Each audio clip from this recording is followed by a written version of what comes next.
নম্বর 1, ঝাল খাবার খেলে কি আপনারও ঘাম হয়? এর পিছনে রয়েছে এক মজার বৈজ্ঞানিক কারণ। ঝাল খাবারে থাকে ক্যাপসাইসিন নামের একটি রাসায়নিক যা আমাদের মস্তিষ্ককে বিভ্রান্ত করে। এমনকি কিছু মানুষ বেশি ঝাল খেলে তাদের নাকও পানি পড়ে। নম্বর 2, আপনি কি ধনেপাতা পছন্দ করেন নাকি এর গন্ধ আপনার কাছে সাবানের মতো লাগে? আসলেই কেন কিছু মানুষ ধনেপাতা একদম সহ্য করতে পারে না?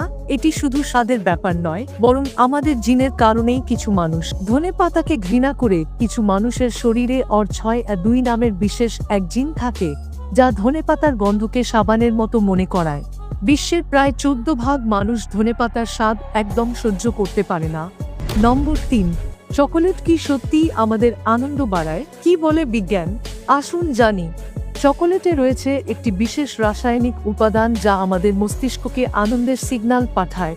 এটি সেরোটোনিন, যা আমাদের মুডকে ভালো করতে সাহায্য করে। ফলে চকোলেট খেলে আমরা সুখী হয়ে উঠি। চকোলেটের স্বাদ ও গন্ধ আমাদের মনোভাবের ওপর প্রভাব ফেলে।